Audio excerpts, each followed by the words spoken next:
Nagsimula noong ika-13 siglo, ang mga puwersa ng Mongol ay lumusab sa silangang Europa. Sa pangunguna ng malupit na General Baron de Khan, sinira nila ang mga nayon at iniwan ang mga nakaligtas na tumakas patungo sa Carpathian Mountains. Ang mga nakatagong lambak ay naging huling kanlungan para sa mga nakatakas. Ngunit sa isa sa mga lambak na ito, isang bagong pagtutol ang malapit ng magising.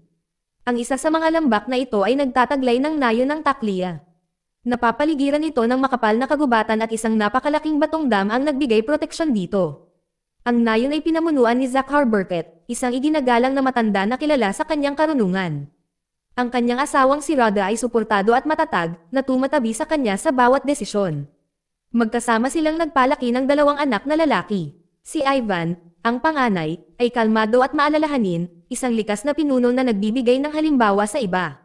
Si Maxim, ang mas bata, ay matapang at pabigla-bigla, ngunit nagdadala ng isang marangal na puso. Ang magkapatid na lalaki ay nagsanay mula pagkabata sa pangangaso at pakikipaglaban, handa na sa araw na sumalakay ang mga Mongol. Ang kanilang pinakamalapit na kaibigan, si Petro, ay ang panday sa nayon.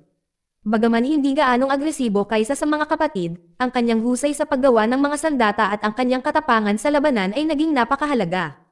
Hindi nagtagal ay dumating ang gulo. Natagpuan ng mga taga-nayon na nasunog ang kanilang mga tupa at nawasak ang kanilang mga kwadra.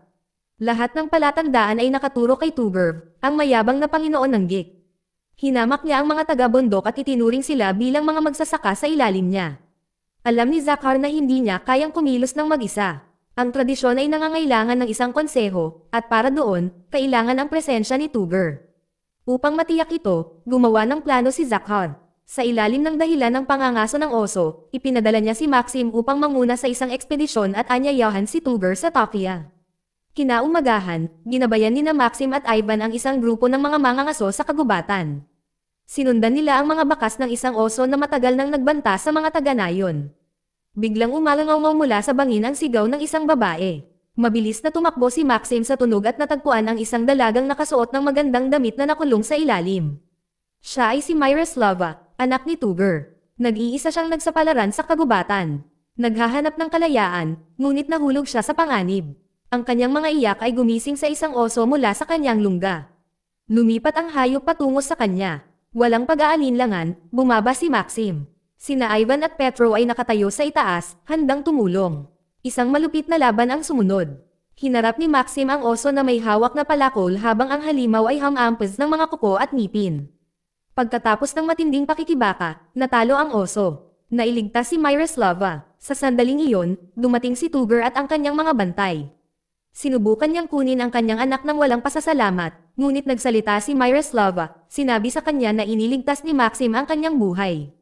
Tinanong ni Tuber si Maxim kung anong reward ang gusto niya. Tinanggihan ni Maxim ang mga regalo at sa halip ay hiniling ang presensya ni Tuber sa Taklia upang tumulong sa paglutas ng hidwaan. Tinanggihan ni Tuber ang ideya, hindi gustong umupo sa mga taga-nayon sa bundok. Pumasok si Myroslava, iginiit na ito ang pinakamaliit na magagawa ng kanyang ama matapos siyang iligtas. Nag-aatubili, pumayag si Tuber. Nang gabing iyon, gayunpaman, ikinulong niya siya sa kanyang silid na pinagbabawalan siya na makipagsapalaran. Gayunpaman, hindi madaling nasakop si Myroslava. Nang umakyat si Maxim sa kanyang bintana mula sa rooftop, nagulat siya sa katapangan nito. Inimbitahan niya ito sa pista ng nayon kinabukasan at pumayag naman ito. Nang sumunod na gabi, lumabas si Myroslava sa kanyang silid at sumama kay Maxim. Sa pagdiriwang, ipinakilala niya siya sa kanyang pamilya at mga taga-nayon. Malugod na tinanggap nila siya. Ang buhay na musika, ang pagtawa, at ang pakiramdam ng pagkakamag-anak ay hindi katulad ng anumang nakilala niya sa mundo ng pribilehiyo ng kanyang ama. Sinabi rin ni Maxim sa kanya ang alamat ng dakilang bato sa dam ng nayon. Ayon sa tradisyon, ang bato ay dating isang matalinong higanteng isinumpa ng Diyosa ng kamatayan upang bantayan ang lambak ng walang hanggan. Ang kwento ay nagbigay sa Taklia ng aura ng misteryo at kasagrado sa kanyang mga mata. Kinaumagahan, pagkauwi ni Myroslava, si Rada, Ivan, at ilang taga-nayon ay umalis patungong Koren upang makipagkita sa mga kalapit na pinuno at bumuo ng isang alyansa laban sa mga Mongol. Nanatili si Maxim, nangangaso sa kagubatan kasama si Petro. Sa kanilang paglalakbay, isang natarantang taga-nayon ang natisod palabas ng kakahuyan. Mapatla ang mukha niya, nanginginig ang boses habang nagsasalita. Nakatakas siya sa Koren at nagdala ng balita ng kakilakilabot. Inangkin niya na ang bayan ay sinunog ng mga nakaitim na mga ngabayo na pumapatay ng walang awa. Walang pag-iingat sa mga babae o mga bata. Sa takot para sa kanilang ina, inutusan ni Ivan si Maxim na balaan ang kanilang ama sa Tokyo. Pagkatapos ay sumugod sina Ivan, Maxim, at Petro patungo sa Coren upang hanapin ang mga nakaligtas. Napailing sila sa nakita nila sa pagdating. Ang dating mapayapang bayan ay gumuho. Natupok ng apoy ang mga tahanan, napuno ng mga katawan ang mga lansangan, at ang hangin na umaagos ng usok at dugo. Sa gitna ng pagkawasak, natagpuan nilang sugatan ang tiyuhin ni Maxim. Sa kanyang mga huling hininga, isiniwalat niya na si Rada at ilang iba pa ay binawian ng buhay. Ilang sandali pa, namatay siya. Kasunod ng landas, natuklasan nila ang isang kampo ng mga raiders kung saan nakakulong ang mga bihag. Ang mga bilanggo ay pinahirapan. Mga palaso na itinutusok sa kanilang mga katawan bilang libangan. Mabilis na kumilos ang tatlong magkakaibigan. Kumilos si Maxim upang iligtas ang kanyang ina na kinaladkad ng isang gwardya. Sina Ivan at Petro ay sumugod upang buksan ang mga kulungan. Pinalaya nila ang mga bilanggo, kabilang ang isang lalaking nagngangalang Bohan na ilang sandali lamang mula sa kamatayan. Sabay-sabay na sumiklab ang labanan. Binaril ni Ivan ang isang gwardya gamit ang kanyang pana. Tinapos ni Maxim ang ilang raider sa malapitang labanan. Nakatakas ang mga bihag, ngunit sa kaguluhan, nawala kay Maxim ang Lucky Charm necklace na dala niya mula pagkabata. Walang oras para kunin ito. Ang mga nakaligtas ay tumakas sa gabi, ngunit hinabol sila ng mga raiders. Dahil sa pagod, sumilong sila sa isang kuwebo kung saan nakaharap sila ng panibagong dagok. Nagtamo si Rada ng malalim na sugat sa kanyang tiyan. Sa kabila ng kanilang pagsisikap, nawala ang kanyang lakas at namatay siya sa mga bisig ng kanyang mga anak. Ang kanyang pagkawala ay sinira ang mga ito, ngunit hindi nagtagal ay tumigas ang kalungkutan. Para kina Ivan at Maxim, ang sakit ng pagkamatay ng kanilang ina ay naging apoy na nagpasiklab sa kanilang panata para sa paghihiganti laban sa mga puwersa ng Mongol.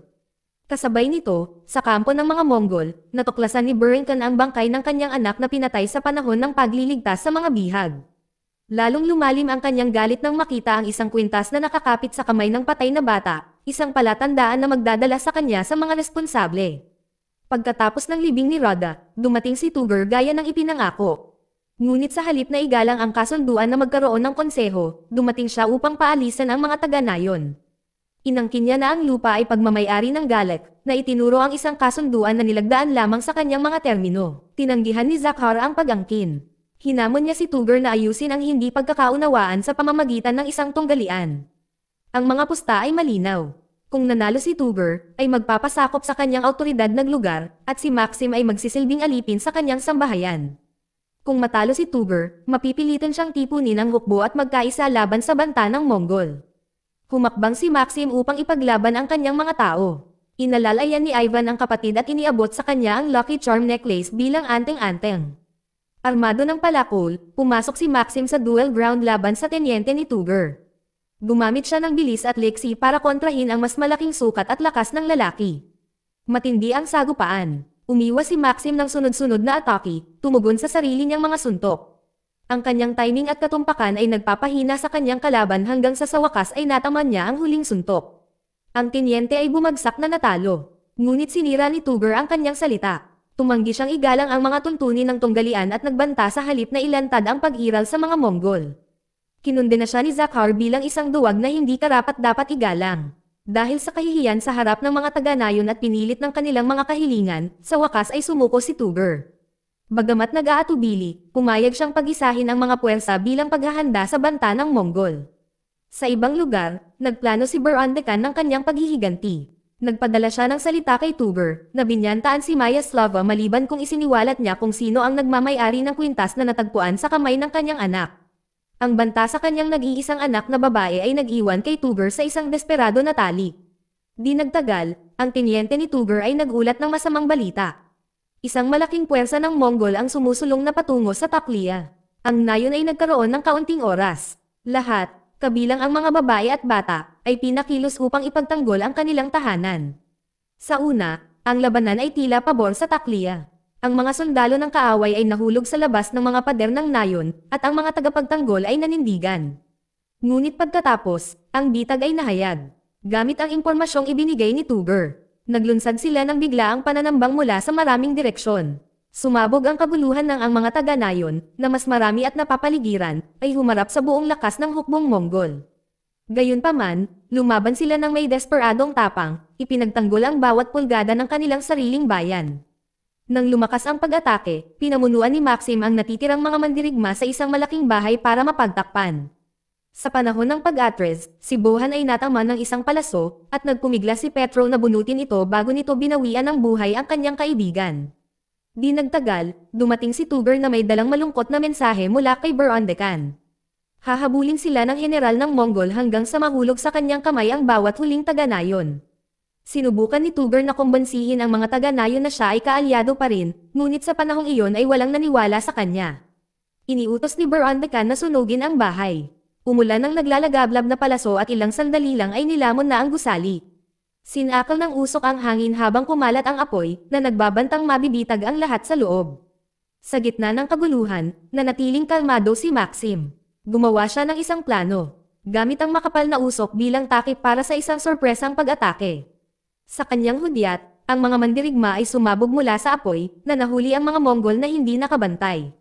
Ang paglipat ay gumana, tinapos nila ang ilang mga kaaway. Sa suntukan, muling hinarap ni Maxim ang tinyente ni Tugur. Sa pagkakataong ito, tinalo niya siya ng malinaw at mapagpasyang puwersa. Ang mga nakaligtas ay lumaban ng malinaw at nakatakas sa kagubatan. Doon, matapang na hinarap ni Maxim si Baron Deccan. Inilabas ng general ang kanyang pana at tinutukan, ngunit bago lumipad ang palaso, inilabas ni Maxim ang kanyang palakol. Ang paghagis ay naputol ang putok, ngunit ang palaso ay tumama kay Ivan, na bumagsak na may matinding sugat. Ang tanawin ay nagdulot kay Tugur sa galit. Inutusan niya ang nagliliyab na mga palaso na magpaulan sa mga puwersa ni Maxim. Gayunpaman, namagitan si Myroslava, nakatayo sa harap ng kanyang ama. Ipinahayag niya na hindi na siya susunod sa kanya, pinili sa halip na pumanig sa mga tao ng Taklia, na ang karangalan ay iginagalang niya ngayon. Binaling ni Baron Deccan ang kanyang galit kay Tugur. Ipinangako niya na itaboy ang kanyang hukbo sa mga Carpathians, susunugan at sirain ang lahat ng pinangangalagaan ni Tugur, maging ang kanyang anak na babae. Sa sandaling iyon, napagtanto ni Tugur na siya ay walang iba kundi isang sangla sa mata ng general ng Monggol. Samantala, si Maxim at ang iba pa ay bumalik sa nayon sa kawalan ng pag-asa. Nakakamatay ang sugat ni Ivan. Ang palaso ay nalasan, at sa kabila ng kanilang pagsisikap, hindi siya nailigtas. Ang kanyang kamatayan ay tumama sa pamilyang Berkut ng mapangwasak na puwersa, na dumating kaagad pagkatapos ng pagkawala ng kanilang ina. Naiwan ni Ivan ang isang asawa at batang anak, na parehong mahina ngayon. Para kay Zakhar at sa nayon, isang matinding dagok ang pagkamatay ng kanilang tagapagmana. Para kay Maxim, isa na namang sugat ito sa kanyang puso, na nagpalalim sa kanyang pasya. Sa sobrang kalungkutan, napasigaw si Maxim nang lapitan siya ni Myra. Ngunit sa paglipas ng panahon, nakilala niya ang kanyang katapatan at nakakuha ng lakas mula sa kanyang presensya. Binigyan niya ito ng moral na lakas ng loob na kailangan niyang tiisin. Sa wakas, tinipon ni Zakhar ang mga taga-nayon at ang mga mandirigma ay nakatindig pa rin. Nagpresente siya ng pangwakas na plano. Iwanan ang Taklia at sirain ang Stone Dam. Habang hinahabol ng mga Monggol, papawiin ng baha ang mga mananakop at sinisiguro ang kalayaan ng kanilang mga tao. Tinanggap ng mga taga-nayon ito. Alam nila na nangangahulugan ito ng pagkawala ng kanilang tahanan, ngunit ito ang tanging daan upang mabuhay. Para sa kanila, hindi na ito tungkol sa lupa. Ito ay tungkol sa buhay at kalayaan. Kinabukasan, libu-libong sundalong Monggol ang bumuhos sa Carpathian Mountains. Pinagsama-sama ni Maxim ang natitirang mga tagapagtanggol at bumuo ng huling linya ng paglaban. Sa kanyang hudyat, hinailan nila ang mga lubad, inilabas ang mga bitag na kanilang inihanda. Ang unang alon ng mga umaatake ay naduraj. Sa isang sandali, ang mga tagapagtanggol ay nanindigan. Bagaman ang kanilang mga sandata ay magaspang kumpara sa mga Monggol, ang kanilang determinasyon ay nagbigay sa kanila ng lakas upang itulak ang mga mananakop pabalik. Pinuno ng mga katawan ng mga nahulog na Monggol ang larangan ng digmaan.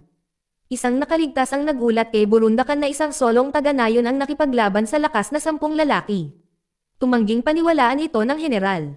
Sa galit, pinunit niya ang lalamunan ng Minzahiro at pinatay siya kaagad. Pagkatapos ay iniabot ni Burundakan ang utos kay Tugur. Samantala, nagsimulang maghanda ang mga taga-nayon na iwanan ang lugar gaya ng plano. Sa gitna ng kaguluhan, iniligtas ni Maxim ang isang maliit na bata, tumangging umalis sa larangan ng digmaan hanggang sa magkaroon ng oras ang iba na lumipat patungo sa dam. Ngunit si Tugur ay may sariling plano. Gumawa siya ng paraan para mahuli ng buhay si Maxim. Kapag nabihag, napilitan si Maxim na manood habang pinagbantaan ni Baron Dekan ang kanyang mga mahal sa buhay at nangakong sisirain ang kanyang nayon. Pinili ng general na pahirapan siya sa kawalan ng pag-asa kaysa bigyan siya ng mabilis na kamatayan. Nang malaman ni Zakhar ang paghuli sa kanyang anak, nagpatuloy pa rin siya. Inutusan niya ang mga taga-nayon na ipagpatuloy ang planong ibagsak ang dam. Ngunit ang gawain ay imposible sa ilalim ng walang tigil na pag-atake ng mga Mongol. Bumuhos ang mga arrow, pinipilit silang bumalik at binibili ang oras ng kalaban para palakasin ang kanilang pag-atake. Lalong tumindi ang labanan sa bawat alon.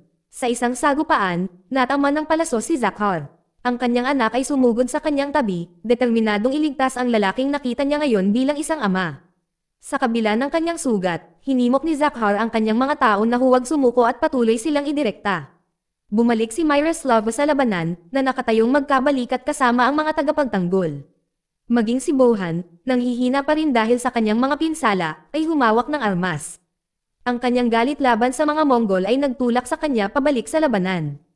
Habang sumusulong si Burundakan kasama ang kanyang napakaraming puwersa, nagsimulang maglaho ang pag-asa ng tagapagtanggol. Ngunit sa mapagpasyang sandali, ipinatawag ni Petro ang kanyang huling lakas. Sa isang huling pagsisikap, naputol niya ang napakalaking bato mula sa kinalalagyan nito. Gumuho ang dam. Ang tubig ay umagos sa lambak ng walang tigil na puwersa, na tinangay ang hukbong Mongol sa isang iglap. Libu-libong sundalo kasama ang kanilang mga kabayo at sandata ang nalunod sa baha. Tanging sina Burundakan at Tugur lamang ang nakaligtas, nakakapit sa isang mataas na bato habang umaagos ang tubig sa ibaba. Bagamat nabugbog, tiniis ni Burundakan ang dalawa niyang sundalo at si Tugur. Banihag pa rin nila si Maxim. Samantala, nagawang hilahin ni Myroslav si Zakhar patungo sa kaligtasan kasama ang kanyang hipag at si Bohan. Na corner, gumawa si Tugur ng isang huling alok. Kung bibigyan siya ni Zakhar ng landas upang makatakas, ililibre niya si Maxim at hahayaan silang mabuhay. Sagot ni Zakhar na may nakalas na palaso sa kanya. Agad na nag-react si Baron Dekan, na nag-utos na ipapatay si Maxim. Nang malapit nang mahulog ang talam, binalingan ni Tugur ang sarili niyang mga tauhan. Pinalaya niya si Maxim, pagkatapos ay pinatay ang dalawang tenyente ng Mongol sa desperadong hangarin na tabyusan ang kanyang sarili. Sinubukan din ni Tugur na tapusin si Burundakan, ngunit napatunayang mas malakas ang general.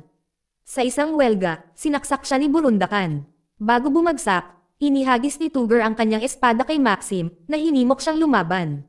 Sumiklab ang huling labanan. Hinarap ni Maxim si Baron Dekan sa brutal na labanan. Si Myroslava ay nakakasindak lamang habang paulit-ulit na hinampas si Maxim, na muntik ng matalo ng batikang mandirigma. Gayunpaman, tumanggi siyang sumuko. Sa mapagpasyang sandali, muling bumangon si Maxim at itinaboy ang espada kay Burundakan, na naghatid ng nakamamatay na suntok bilang paghihiganti para sa kanyang pamilya at sa nayon. Ang general na nagpalaganap ng takot sa hindi mabilang na mga lupain ay nahulog sa kamay ng isang binata mula sa isang nayon sa bundok. Sa malapit, nakahiga si Zakhar na sugatan. Sa kanyang huling hininga, ipinagkatiwala niya si Maxim kay Myroslava. Ang kanyang kamatayan ay minarkahan ang paglipas ng isang panahon at ang simula ng isang bagong kabanata para sa mga nakaligtas. Dito nagtatapos ang kwento. Salamat sa panonood, kaibigan.